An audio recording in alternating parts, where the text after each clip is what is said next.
Technology എന്നൊക്കെ പറയുന്നത് ഒരു മഴ പെയ്താൽ ഇല്ലാതാവുന്ന നീർക്കുമിളകൾ മാത്രമാണ്. അത് വെച്ച് മനുഷ്യനെ, ആധുനിക മനുഷ്യൻ, മധ്യകാല മനുഷ്യൻ, പ്രാചീന മനുഷ്യൻ എന്ന് പറയുന്നത് ശരിയല്ലെന്നുള്ളതല്ല. അതിനേക്കാളും വലിയ തെറ്റ് മനുഷ്യൻ അവന്റെ നാവ് കൊണ്ട് പറഞ്ഞിട്ടില്ല. മനുഷ്യർ പലവിധം എന്നതിനേക്കാൾ വലിയ തെറ്റ് മനുഷ്യർ അവന്റെ നാവ് കൊണ്ട് പറഞ്ഞിട്ടില്ല. ഇതാണ് ഇവിടെയുള്ള എക്സ് മുസ്ലിം വാദം. മനുഷ്യർ നാലുണ്ട്. പഴയ മനുഷ്യരാണ് മാപ്പിളമാർ, പുതിയ മനുഷ്യരാണ് ഞങ്ങൾ എന്നു പറയുന്ന വിജുഗീഷത്വത്തെക്കാളും വലിയ വിഡ്ഢിത്തം മനുഷ്യൻ അവന്റെ നാവ് കൊണ്ട് പറഞ്ഞിട്ടില്ല. 2018 കൊച്ചിയിൽ, തെക്കൻ കേരളത്തിൽ, മധ്യ കേരളത്തിൽ വെള്ളപ്പൊക്കം ഉണ്ടായപ്പോൾ എന്താ സംഭവിച്ചത്? യൂറോപ്പിന്റെ കഥ പറയണ്ട, അമേരിക്കയിലേക്ക് പോവണ്ട, ഇറാഖിലേക്കും പലസ്തീനിലേക്കും പോവണ്ട. ഇവിടെ എന്താ ഉണ്ടായത്? ഗവൺമെന്റിന്റെ മന്ത്രി പത്രസമ്മേളനത്തിൽ ദുരിതാശ്വാസ ക്യാമ്പില് നനവില്ലാത്ത ഭക്ഷണങ്ങളെ വിതരണം ചെയ്യാവൂ, ഡ്രൈ ഫുഡ് ഐറ്റംസുകളെ വിതരണം ചെയ്യാവൂ, ബ്രെഡും കാര്യങ്ങളും. കാരണം ടോയ്ലറ്റിൽ വെള്ളമില്ല, ടോയ്ലറ്റ് സംവിധാനവുമില്ല. എത്ര പെട്ടെന്നാണ്! അടിക്കുന്ന സ്പ്രേയുടെ ബ്രാൻഡ് മാറിയതിന്റെ പേരിൽ മുഖം ചുളിഞ്ഞിരുന്ന ആളുകൾ ഗവൺമെന്റ് LP സ്കൂളിന്റെ തറയിൽ അപരന്റെ വിയർപ്പ് പറ്റുന്ന, വിയർപ്പ് മണക്കുന്ന കക്ഷത്തിന്റെ മൂട്ടിൽ കൊണ്ടുപോയി മൂക്ക് വെച്ച് കടന്നു. ആഴ്ചകളോളം കൊച്ചിയിൽ. ഒരാഴ്ച മുമ്പ് എന്തായിരുന്നു വിശേഷം? അടിക്കുന്ന സ്പ്രേന്റെ ബ്രാൻഡ് മാറിയതിന്റെ പേരിൽ നെറ്റി തുളിഞ്ഞവരാ. അവര് കരുതിയ സ്പ്രേ തന്നെ കിട്ടണം. അത്രയും എലൈറ്റ് സെലിബ്രിറ്റി താരങ്ങളാ. പക്ഷെ വെള്ളം അങ്ങ് പൊങ്ങിയപ്പോ എന്തായി? ഗവൺമെന്റ് LP സ്കൂളിന്റെ തറയിൽ വിയർപ്പ് മണക്കുന്ന അപരന്റെ തൊക്കിൽ പോയി മൂക്ക് വെച്ച് കടന്നു. കീഴ്വായി പുറപ്പെടുന്ന ചന്തിക്കടിയിൽ മുഖം വെച്ച് കിടക്കേണ്ടി വന്നു ആഴ്ചകളോളം. അപ്പൊ ഗവൺമെന്റ് പറഞ്ഞു, നനവുള്ള ഫുഡ് തിന്നണ്ട, നിങ്ങൾ ഡ്രൈ ബ്രെഡ് തിന്നോളൂ, എന്നാൽ വലിയ പ്രയാസം ഉണ്ടാവൂല. കൊച്ചിയിൽ നടന്നു, തിരുവനന്തപുരത്ത് നടന്നു, കൊല്ലത്ത് നടന്നു, കോഴിക്കോട് നടന്നു. നമ്മുടെ കൺമുമ്പിൽ 50 കൊല്ലം കഴിഞ്ഞാൽ ഈ ഭൂമിയുടെ അവസ്ഥ എന്താകും ഉറപ്പുണ്ടോ? ഒരു 3ാം ലോക മഹായുദ്ധമൊക്കെ ഉണ്ടായാൽ എന്താകും? സ്പേസ് വാറായിരിക്കും, സ്റ്റാർ വാറായിരിക്കും. ഭൂമിയിൽ നിന്നായിരിക്കില്ല യുദ്ധം എന്നുള്ളതാണ്, ആകാശത്തു നിന്നായിരിക്കും ലോകയുദ്ധം നടക്കുക. ഇപ്പൊ ലോകത്തെ എല്ലാ രാജ്യങ്ങളുടെയും, പ്രധാനപ്പെട്ട രാജ്യങ്ങളുടെയൊക്കെ ആയുധ ശേഖരങ്ങളുടെ റിമോട്ട് കൺട്രോളുകൾ പ്രവർത്തിക്കുന്നത് ബഹിരാകാശ സ്പേസ് സ്റ്റേഷനുകളിൽ നിന്നുള്ള റിമോട്ടിങ്ങുകളാണ്. അരമണിക്കൂർ കൊണ്ട് ഭൂമിയെ മുഴുവനും കരിക്കാവുന്ന മാരകായുധങ്ങൾ ഉള്ള രാജ്യങ്ങളാണ് ലോക സമാധാനത്തെ കുറിച്ച് സംസാരിച്ചു കൊണ്ടിരിക്കുന്നത്. അരമണിക്കൂർ കൊണ്ട് ഭൂമിയെ മുഴുവനും ചുട്ടു ചാമ്പലാക്കാൻ മാത്രമുള്ള 100 കണക്കിന് ആയുധങ്ങളുടെ മീതെ പതിയിരിഞ്ഞുകൊണ്ടാണ്, തപസ്സിരുന്നു കൊണ്ടാണ് ലോക സമാധാനത്തെ കുറിച്ച് ആളുകൾ സംസാരിച്ചു കൊണ്ടിരിക്കുന്നത്. ആധുനിക ലോകത്ത് നിലനിൽക്കുന്ന ശാന്തിയും സമാധാനവും ആശയം പ്രസവിച്ച ശാന്തിയും സമാധാനവുമല്ല, ആയുധം പ്രസവിച്ച ശാന്തിയും സമാധാനമാണ്. അമേരിക്ക എന്തുകൊണ്ടാണ് ബോംബിടുന്നില്ല? റഷ്യനെ പേടി. റഷ്യ എന്തുകൊണ്ടിടുന്നില്ല? യൂറോപ്യൻ രാജ്യങ്ങളെ പേടി. യൂറോപ്യൻ രാജ്യങ്ങൾ എന്തുകൊണ്ട് അച്ചടക്കം പാലിക്കുന്നു? ചൈനയെ പേടി. ഓരോ രാജ്യവും മറ്റൊരു രാജ്യത്തെ ഭയപ്പെടുകയാണ്. ഏതോ ഒരു സൈക്കോ ലോകത്തെ മുഴുവനും നിയന്ത്രിക്കുന്ന ഒരു സാഹചര്യം ഉണ്ടായാൽ അരമണിക്കൂർ കൊണ്ട് ലോകം കരിയും. അതാണ് നിലനിൽക്കുന്ന ലോകത്തെ പൊളിറ്റിക്കൽ എക്കോസിസ്റ്റം. 2ാം ലോക മഹായുദ്ധകാലത്ത് അമേരിക്ക ഹിരോഷിമയിലും നാഗസാക്കിയിലും ജപ്പാനിൽ വർഷിച്ച അണുബോംബിനേക്കാൾ, ന്യൂക്ലിയർ വെപ്പൺസിനേക്കാൾ 10 മടങ്ങ് പ്രഹരശേഷിയുള്ള അണുബോംബുകൾ നിലവിൽ ലോകത്തെ വികസ്വര രാജ്യങ്ങളുടെ കൈകളിൽ പോലുമുണ്ട്. മനസ്സിലായില്ല? 2ാം ലോക മഹായുദ്ധകാലത്ത് അമേരിക്ക വർഷിച്ച അണുബോംബിനേക്കാൾ മാരകായുധങ്ങൾ ഇന്ന് ലോകത്തെ 3ാം ലോക രാജ്യങ്ങളുടെ കൈകളിൽ പോലുമുണ്ട്. ഒരു അണുവായുധ യുദ്ധം ഉണ്ടായാൽ എന്ത് സംഭവിക്കും? ഇന്റർനെറ്റുകൾ മിണ്ടാതാകും, വൈദ്യുതികൾ നിലക്കും, ടെക്നോളജി നിലമ്പൊത്തും, ആർട്ടിഫിഷ്യൽ ഇന്റലിജൻസ് എന്ന് പറയുന്ന ടേമൊന്നും അപ്പോൾ ഉണ്ടാവില്ല. ഗതാഗത ഗമനാഗമന വാർത്താവിനിമയ സാങ്കേതിക സംവിധാനങ്ങൾ കൂപ്പുകുത്തും. മനുഷ്യ നാഗരികത റിവേഴ്സ് ഗിയറിൽ സഞ്ചരിക്കും. കാളവണ്ടിയിലേക്ക്, കഴുതവണ്ടിയിലേക്ക്, കുതിരവണ്ടിയിലേക്ക്, കാൽനടയിലേക്ക് ലോകം പോകും. ഈ ഒരു സഞ്ചാരമുണ്ടാകാൻ ലോകത്ത് പതിറ്റാണ്ടുകളുടെയോ ഒരു വർഷത്തിന്റെയോ ഒരു മാസത്തിന്റെയോ ഒരു ദിവസത്തിന്റെയോ പോലും താമസമില്ല. നിലവിലുള്ള ഇന്ന് ആരൊക്കെയോ ഉണ്ടാക്കി വെച്ച ആ കരി ദുർഭൂതങ്ങൾ തീകളായി ജ്വാലകളായി പടർന്നാൽ മിനിറ്റുകൾ കൊണ്ട് ലോകത്ത് സംഭവിക്കാവുന്ന കാര്യമാണ്. എന്തിന് 2050 പറയണം? ടെക്നോളജി വെച്ചുകൊണ്ട് ഇസ്ലാമിന്റെ നിയമങ്ങൾ അപ്ഡേഷൻ വരുത്തുക എന്ന് പറയുന്നത് അഹ്ലുസുന്നയുടെ മൻഹജ് അല്ല. അതൊക്കെയാണ് ഇവിടെ പ്രശ്നം ഉണ്ടാവുന്നത്. അപ്പോ എക്കാലവും പ്രാക്ടിക്കലായ ഒരു നിയമം എന്താ? 100 കൊല്ലം മുമ്പ് അത് നടക്കണം, ഒരു 50 കൊല്ലം കഴിഞ്ഞാലും നടക്കണം. അപ്പൊ നമുക്ക് നോമ്പാകാനും പെരുന്നാളാകാനും ആകാശത്തേക്ക് പോകണം, എന്നിട്ട് മാസം കാണണം. ഇനി മാസം കാണണ്ട, കണക്ക് നോക്കിയാൽ മതി എന്ന് പറയുന്ന ആർഗ്യുമെന്റ് ശക്തമായി ഇവിടെയുണ്ട്. ആ വിഷയത്തെ ഖണ്ഡിക്കലല്ല ഇവിടെ എൻ്റെ ഉദ്ദേശം. ഇസ്ലാമിനെ നമ്മൾ അവതരിപ്പിക്കേണ്ട യുക്തിവാദികൾക്ക് കൺവിൻസിംഗ് ആയ രീതിയെ പരിചയപ്പെടുത്തുമ്പോൾ നമ്മുടെ ഒരു മൻഹജ് പറയുകയാണ്. അപ്പൊ സ്വാഭാവികമായി സുന്നി ഉലമാ നേരിടുന്ന ഒരു വലിയ ചോദ്യമുണ്ട്: നിങ്ങൾ എന്തുകൊണ്ട് കാലത്തോടൊപ്പം സഞ്ചരിക്കുന്നില്ല? ഈ കാലഘട്ടത്തിൽ കണക്ക് പോരെ? എന്തിനാണ് നിങ്ങൾക്ക് ആകാശത്തെ കാഴ്ച? പക്ഷെ പ്രശ്നം എന്താണ്? വൽഉൻ ഇലാഹിയാകുമ്പോൾ എല്ലാ കാലവും പരിഗണിക്കേണ്ടി വരും. ഇപ്പൊ ഇവിടെ നിന്നാണ് കണക്ക് കിട്ടുന്നത്. ഇപ്പോ നാസയുടെ സൈറ്റ് ചെക്ക് ചെയ്താൽ, അല്ലെങ്കിൽ ഏതെങ്കിലും ഈ വാന നിരീക്ഷണ കേന്ദ്രത്തിന്റെ അൽമനാഖ് വെബ്സൈറ്റുകൾ സെർച്ച് ചെയ്താൽ ഓരോ മാസത്തിലെയും ന്യൂമൂൺ സമയം അല്ലെങ്കിൽ കൺജങ്ഷൻ സമയം കൊടുത്തിട്ടുണ്ടാകും. ഇപ്പോൾ അടുത്ത നെക്സ്റ്റ് ന്യൂമൂൺ നോക്കിയാൽ ഏതെങ്കിലും ഒരു UTC ടൈമിൽ, അത് രാവിലെയാകാം, വൈകുന്നേരമാകാം, രാത്രിയാകാം, ടൈം കൊടുത്തിട്ടുണ്ടാകും. ആ ന്യൂമൂൺ സമയത്തിന് സാക്ഷിയാകുന്ന ഭൂമിയുടെ ഭാഗവും കൊടുത്തിട്ടുണ്ടാകും. ഇത് മുൻനിർത്തിക്കൊണ്ടാണ് നമ്മൾ പുതിയ മാസം കണക്ക് വെച്ച് തീരുമാനിക്കുന്നത്.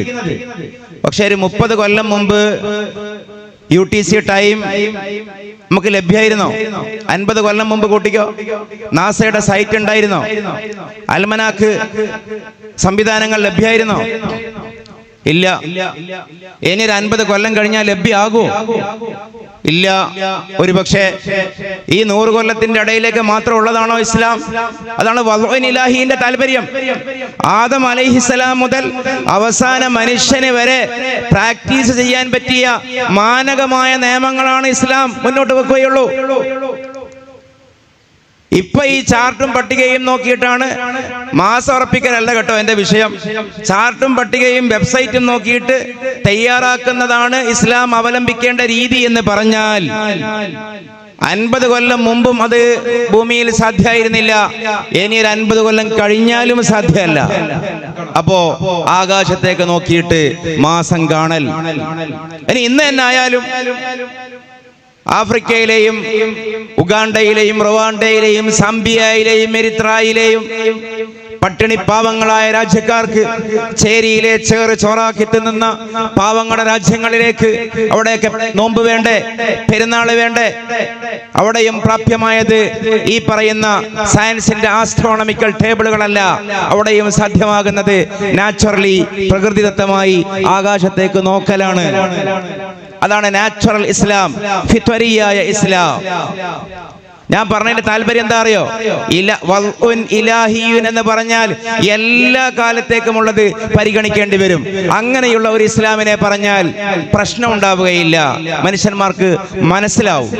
അല്ലെങ്കിൽ വലിയ ശാസ്ത്രവും വലിയ ഭൗതികതയും വലിയ വികസനവും വലിയ പുരോഗതിയും പറയുന്നവരാണ് വാസ്തവത്തിൽ കാലത്തിന്റെ ഒരു ഇട്ടാവട്ടത്തിൽ കുടുങ്ങിപ്പോയത്.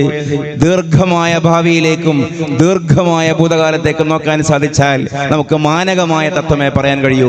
പ്രകൃതിപരമായ അടയാളങ്ങളാണ് അവലംബിക്കേണ്ടത്. അടിമത്വം എന്തുകൊണ്ട് ഇസ്ലാം നിരോധിച്ചില്ല? ഞാൻ ആ വിഷയത്തിലേക്ക് പോകുന്നില്ല. ചോദ്യം വരുമ്പോൾ തോന്നും ഇസ്ലാമാണ് ഉണ്ടാക്കിയത് എന്ന്. അല്ലല്ലോ. ഒരു സാമൂഹികമായ ഫിനാൻഷ്യൽ എക്കണോമിക് സിസ്റ്റം, എന്തുമാകാവുന്ന സിസ്റ്റം, രണ്ടു കാലുള്ള മൃഗങ്ങളായി മനുഷ്യരെ ദുരുപയോഗം ചെയ്ത ഒരു കാടൻ സമ്പ്രദായം, മൃഗീയമായ സംവിധാനം.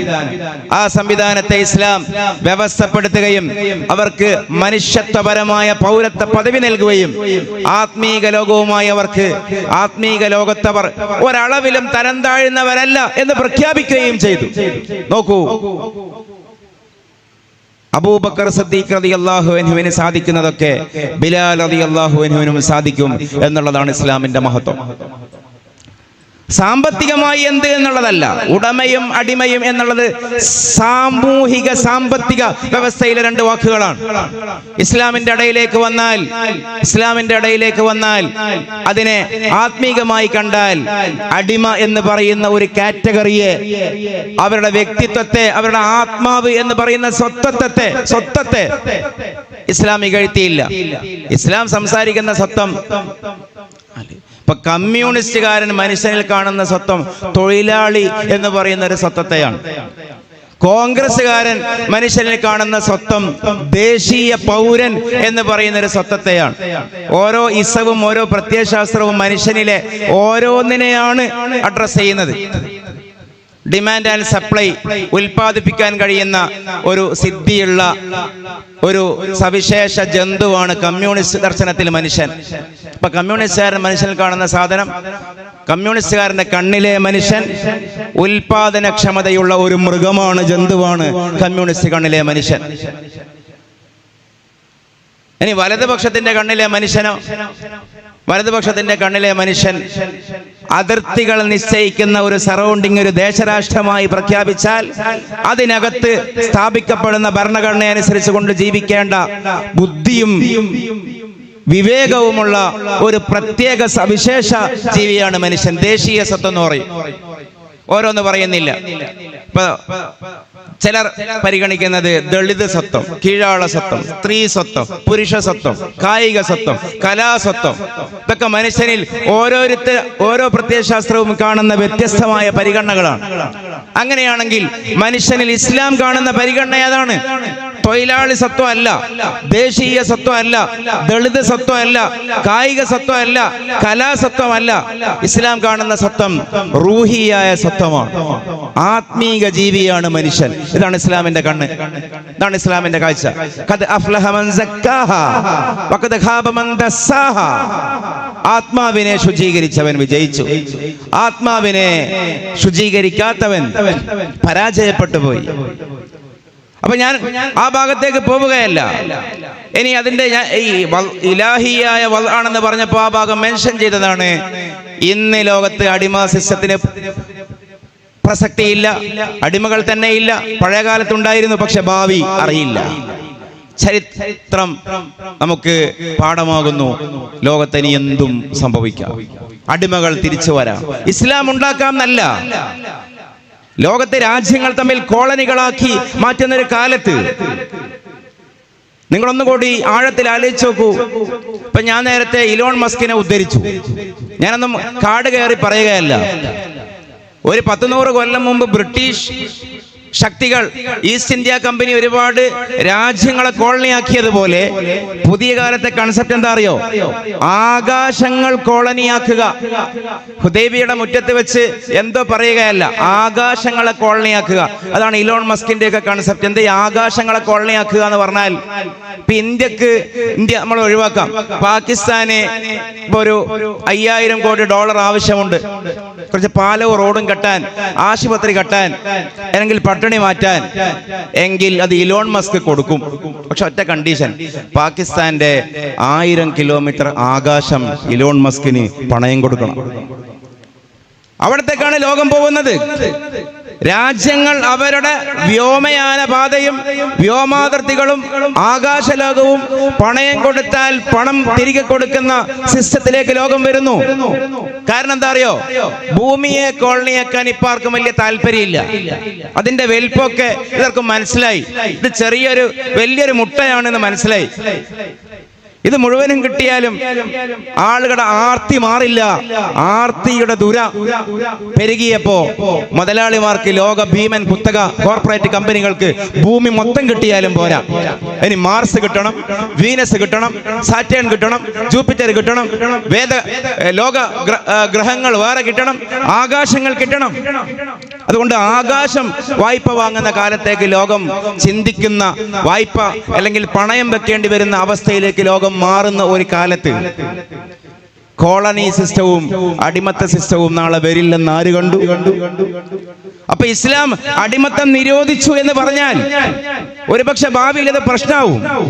ഭാവിയിൽ ചില വിഷയങ്ങളെ കൈകാര്യം ചെയ്യാൻ പറ്റാതാകും.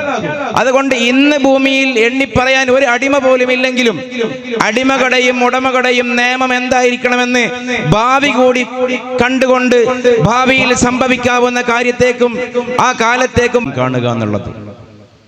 അവരപ്പ പറയും, എൻ്റെ ലാസ്റ്റ് പോയിന്റ്, അവരപ്പ പറയും നിങ്ങൾ പഴയകാലത്തെ ഗോത്രകാല കഥ പറയാണ്. അപ്പൊ നമ്മളും ചെയ്യുന്നൊരു വിഡ്ഢിത്തമുണ്ട്. എന്താണെന്നറിയോ? അവരങ്ങനെ കളിയാക്കുമ്പോൾ നമ്മൾ പുതിയ ആളാകാൻ ശ്രമിക്കും. പുതിയ ആളാകാൻ നമ്മൾ ശ്രമിക്കലാണ് ഏറ്റവും വലിയ വിഡ്ഢിത്തം. നിങ്ങളെന്തേ 6-ാം നൂറ്റാണ്ടിലെയും 7-ാം നൂറ്റാണ്ടിലെയും കൂറക്കിത്താബും പിടിച്ചുകൊണ്ടാണോ ഈ കാലത്തും മനുഷ്യരോട് സംസാരിക്കുന്നത്? നിങ്ങൾക്കൊന്ന് പുതിയ ആയിക്കൂടെ, നിങ്ങൾക്കൊന്ന് അപ്ഡേഷൻ വരുത്തിക്കൂടെ, അപ്ഡേറ്റ് ചെയ്തൂടെ എന്നൊക്കെ 4 ചോദ്യം വരുമ്പോഴേക്ക് നമ്മൾ ശ്രമിക്കുകയാണ് പുതിയ മുസ്ലിം ആകാൻ, പുതിയ ഇസ്ലാമിനെ ഉണ്ടാക്കാൻ. പക്ഷേ ഇലാഹി എന്ന് പറഞ്ഞ ആ തത്വം മനസ്സിലായ ഒരാൾ അതിന് ശ്രമിക്കൂല. കാരണം എന്താ അറിയോ? പുതിയ മനുഷ്യൻ, പഴയ മനുഷ്യൻ എന്നുള്ളത് യുക്തിവാദികളും ലിബറലുകളും ഉണ്ടാക്കിയ തെറ്റായ ഒരു മാനദണ്ഡമാണ്. പുതിയ മനുഷ്യനും മധ്യകാല മനുഷ്യനും ആധുനിക മനുഷ്യനും പരിഷ്കൃത മനുഷ്യനും അങ്ങനെ 4-5 തരം മനുഷ്യനില്ല. ഒറ്റ മനുഷ്യനേ ഉള്ളൂ, ബനു ആദം അൽ ഇൻസാൻ. ഒറ്റ മനുഷ്യനേ ഉള്ളൂ. ഇതാണ് ഇസ്ലാമിന്റെ തത്വം. പലതരം മനുഷ്യരുണ്ടെങ്കിലല്ലേ അതേക്കുറിച്ച് സംസാരിക്കണ്ടു. ഇസ്ലാമിനെ എതിർക്കുന്നവർ തെറ്റായ ഒരു മാനദണ്ഡം ആദ്യം ഉണ്ടാക്കുക, എന്നിട്ട് നമുക്കെതിരെ പ്രചരണം നടത്തുക. നമ്മളോ നമുക്കെതിരെ വ്യാജമായി ഉണ്ടാക്കിയ ഒരു ഉസൂലിനെതിരെ നമ്മൾ മറുപടി കണ്ടെത്തുക. ആ ഉസൂല് ശരിയല്ല. എന്തുകൊണ്ടാണ് നമ്മൾ ഒറ്റ മനുഷ്യനെ ഉള്ളൂ എന്ന് പറയുന്നത്? ആദം അലൈഹിസ്സലാം മുതൽ അവസാനത്തെ ഹോമോസാപ്പിയൻ വരെ എടുത്തു നോക്കിയാൽ മനുഷ്യർക്കൊക്കെ ഒരേ ആവശ്യങ്ങളാണ്, ഒരേ വികാരമാണ്, ഒരേ വിചാരമാണ്. മനുഷ്യന് ബേസിക്കലി 12 ആവശ്യം, 13ാമത്തെ ഉണ്ടാവൂല. മനുഷ്യന്റെ 1ാമത്തെ ആവശ്യം മാറ്റിവെക്കാൻ പറ്റായ്മയുടെ തീവ്രത അനുസരിച്ച് കൊണ്ട് എണ്ണപ്പെട്ട മനുഷ്യന്റെ 1ാമത്തെ ആവശ്യം ഉറങ്ങുക എന്നുള്ളതാണ്. 2ാമത്തെ ആവശ്യം മൂത്രമൊഴിക്കുക എന്നുള്ളതാണ്. 3ാമത്തെ ആവശ്യം വെള്ളം കുടിക്കുക എന്നുള്ളതാണ്. 4ാമത്തെ ആവശ്യം കാഷ്ടിക്കുക എന്നുള്ളതാണ്. 5ാമത്തെ ആവശ്യം ഭക്ഷണം കഴിക്കുക എന്നുള്ളതാണ്. 6ാമത്തെ ആവശ്യം മേജറിനും മൈനറിനും വസ്ത്രം ധരിക്കുക എന്നുള്ളതാണ്. മിഡിലിന് സെക്സ് ആണ്. 8 അപ്പോ 6ഉം 7ഉം അങ്ങനെയായി. 8ാമത്തെ ആവശ്യം പാർപ്പിടം, ഒരു കൂടോ ഒരു മരപ്പത്തോ ഒരു ഇടമോ കിടന്നുറങ്ങാൻ ഒരു കൂരയുണ്ടാവുക എന്നുള്ളതാണ്. 9ാമത്തെ ആവശ്യം വിനോദമാണ്. വിനോദം 4 വിധം: കല, കായികം, സംഗീതം, ലഹരി. ഈ 12 അല്ലാത്ത 13ാമത്തെ ഒരാവശ്യം ആകാശത്തിന്റെ ചുവട്ടിൽ ഭൂമിക്ക് മുകളിൽ ആദം അലൈഹിസ്സലാം മുതൽ അവസാനത്തെ മനുഷ്യൻ വരെ കാണുകയോ പറയുകയോ സാധ്യമല്ല. പിന്നെ എവിടെയാണ് മനുഷ്യൻ മാറിയത്? 13ാമത്തെ ആവശ്യമുണ്ടെങ്കിൽ പറയ്. 1ാമത്തെ മനുഷ്യൻ മുതൽ അവസാനത്തെ മനുഷ്യൻ വരെ എന്താണ് മനുഷ്യന്റെ മാറ്റം? സ്വതന്ത്ര ചിന്തകരും എക്സ് ഇസ്ലാമിസ്റ്റുകളും എത്ര വലിയ നുണയാണ് ഇവിടെ പ്രചരിപ്പിക്കുന്നത്. ആധുനിക മനുഷ്യൻ എന്ന് പറഞ്ഞാൽ ഒരു പ്രത്യേക ജന്തുവാണ്. നുണയാണത്. അങ്ങനെയൊന്നില്ല.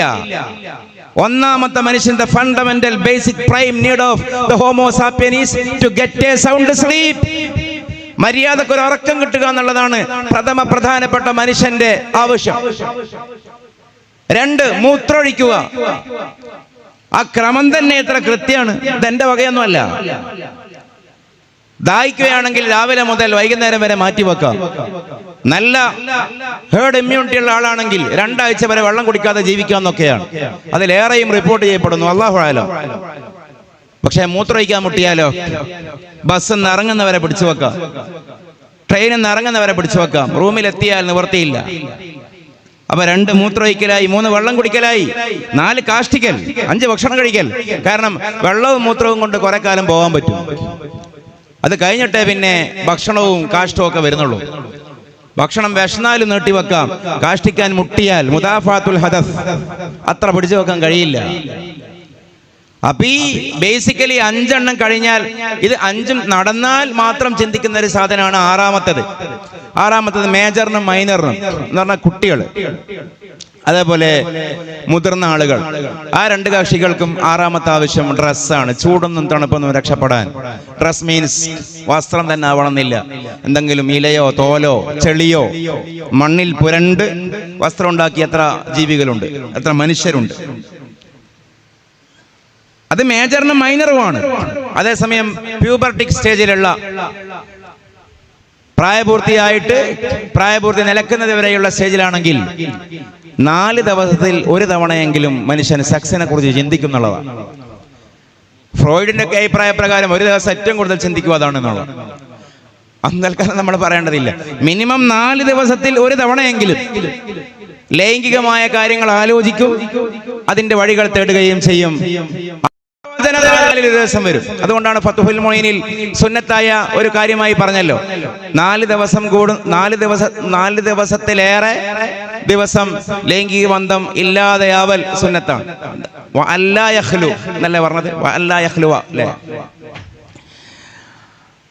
സെക്സാണ് അടുത്ത ആവശ്യമാണ്. സെക്സും നടന്നാലാണ് അടുത്ത ആവശ്യം പാർപ്പിടം. ഇതൊരു മരപ്പത്താകാം, കടയാകാം, തിണ്ണയാകാം, റോഡാകാം, കാടാകാം, ഉറങ്ങാൻ ഒരു സ്പേസ്. ഇതൊക്കെ നടന്നാലാണ് മനുഷ്യൻ അടുത്ത സ്റ്റേജിലേക്ക് പോകുള്ളൂ. എന്റർടൈൻമെന്റ് എന്ന് പറഞ്ഞാൽ വിനോദങ്ങൾ ഏത് മനുഷ്യനുണ്ട്. ഒന്ന് കല, ഓരോ കാലത്തും ഓരോ കലയായിരിക്കും, വ്യത്യസ്തമായ കലാരീതികൾ. അറ്റ് മിനിമം ലെവൽ ഒരാളൊരു ജയിൽ പിടിച്ചിട്ട്, അല്ലെങ്കിൽ ഒരാളെ ഒരു കാട്ടിൽ കൊണ്ടുപോയി നാട് കടത്തി മരുഭൂമിയിലിട്ടു, ഒരാളെ ഒരു കാർബോർഡ് പെട്ടിയിലിട്ടു, പത്തായത്തിലിട്ടു, എന്നാലും അയാൾ കുറച്ച് സമയം കഴിയുമ്പോൾ വെറുതെ ഇങ്ങനെയൊക്കെ താളം പിടിക്കും, ഒന്ന് മാന്തി നോക്കും, ഒന്നെടുത്ത് മണത്ത് നോക്കും. അത് നൈസർഗികമായി വരുന്ന ഒരു വിനോദത്തിന്റെ ഒരു സിൻഡ്രമാണ്. അതാണ് കല കൊണ്ട് ഉദ്ദേശിക്കുന്നത്. അത് പിന്നീട് വലുതായി വ്യവസ്ഥാപിതമായ ആർട്ടുകളായി മാറും, ചിത്രകലയാവും, കലാസൃഷ്ടിയാകും, ഒക്കെയാവും. ഹലാലായതുണ്ട്, ഹറാമായതുണ്ട്, അതല്ല എന്റെ വിഷയം. മനുഷ്യൻ എന്ന പരിഗണനയിലാണ് കല. കായികം ചിലപ്പോ ശരീരം കൊണ്ടുള്ളത്, ഓട്ടം, ചാട്ടം, എടുത്തം, പിടുത്തം, നിപ്പ്, ഇരിപ്പ്, കുനിപ്പ്, മുന്തിപ്പ്, അതൊക്കെ വരും. കലയും കായികയും കഴിഞ്ഞാലാണ് പിന്നെ സംഗീതം, രാഗങ്ങൾ, താളങ്ങൾ ഒക്കെ വരുന്നത്. അത് കഴിഞ്ഞാലാണ് പിന്നീട് ലഹരി. ലഹരി എന്ന് പറയുമ്പോൾ 2 തരം ലഹരി. ഒന്ന് നാർക്കോട്ടിക്, മനുഷ്യന്റെ ബുദ്ധിയെ മരവിപ്പിക്കുന്ന, ഓർമ്മയെ മരവിപ്പിക്കുന്ന നാർക്കോട്ടിക് ലഹരി. മറ്റൊന്ന് ആശയപരമായ ഐഡിയോളജിക്കൽ ലഹരികൾ. ചിലർക്ക് വിദ്യാഭ്യാസം ലഹരി, അക്ഷരം ലഹരി, പറയുന്നത് പോലെ അധികാരം ലഹരി, പണം ലഹരി, ആണ് ലഹരി, പെണ്ണ് ലഹരി, അറ്റ് മിനിമം കട്ടൻ ചായ ലഹരി, അല്ലെങ്കിൽ അതിനേക്കാളും ചെറുത് ഒരു ദിനേശ് ബീഡിയെങ്കിലും ലഹരി. ഇതൊക്കെ ആദ്യത്തെ 11 കഴിഞ്ഞാലാണ്. ഞാൻ ദീർഘിപ്പിക്കുകയല്ല, ഇത് 1ാമത്തെ മനുഷ്യൻ മുതൽ അവസാനത്തെ മനുഷ്യൻ വരെ ഒന്നായിരിക്കെ നമ്മളെ കരയിപ്പിച്ച കാര്യം ആദം അലൈഹിസ്സലാമിനെയും കരയിപ്പിച്ചു. ആദം അലൈഹിസ്സലാമിനെ ചിരിപ്പിച്ച കാര്യം നമ്മളെയും ചിരിപ്പിച്ചു. അതുകൊണ്ടാണ് അബുൽ ബഷർ ആദം എന്ന് പറയുന്നത് അലൈഹിസ്സലാം. ആദം അലൈഹിസ്സലാമിന്റെ നാച്ചർ ഒന്ന് വേറെയും നമ്മുടേതൊന്ന് വേറെയൊന്നുമല്ല, എല്ലാം ഒന്നാണ്. നമ്മളെ ചിരിപ്പിച്ച കാര്യം സയ്യിദുനാ വഹബീബുനാ റൂഹി ഫിദാ മുഹമ്മദ് റസൂലുള്ളാഹി സ്വല്ലല്ലാഹു അലൈഹി വസല്ലമയെ ചിരിപ്പിച്ചിരുന്നു. അവിടത്തെ കരയിപ്പിച്ച കാര്യം നമ്മളെയും കരയിപ്പിക്കുന്നു. കാരണം മെറ്റബോളിക്കലി, ഓർഗാനിക്കലി നമ്മളും അള്ളാഹുവിന്റെ അന്ത്യപ്രവാചകരും ഒരുപോലെയാണ് മുഹമ്മദ് റസൂലുള്ളാഹി സ്വല്ലല്ലാഹു അലൈഹി വസല്ലം. പിന്നെ അവിടുന്ന് അസാധാരണക്കാരനായത് വേറെ ഹൈസിയത്തിലാണ്. മനുഷ്യൻ മാറുന്നൊന്നുമില്ല, മാറാൻ കഴിയില്ല. പിന്നെ എന്തേ മാറുന്നുള്ളൂ? പിന്നെ മാറുന്നത് ഉപകരണങ്ങളും ഉപായങ്ങളും മാത്രമാണ്. കാളവണ്ടിക്കും കഴുതവണ്ടിക്കും കുതിരവണ്ടിക്കും പകരം ഫ്ലൈറ്റുകളും കാറുകളും സ്പേസ് എക്സുകളും വരുന്നു എന്ന് മാത്രം. ഉപകരണങ്ങൾ മാറുന്നുണ്ട്.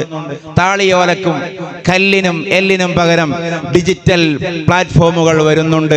ഉപകരണങ്ങൾ മാറുന്നുണ്ട്, അല്ലാതെ ആവശ്യങ്ങൾ മാറുന്നില്ല. ഈ ഉപകരണങ്ങളുടെ മാറ്റമോ ഞാൻ നേരത്തെ പറഞ്ഞു, അരമണിക്കൂർ കൊണ്ട് റിവേഴ്സ് ഗിയറിൽ സഞ്ചരിക്കുകയും ചെയ്യും.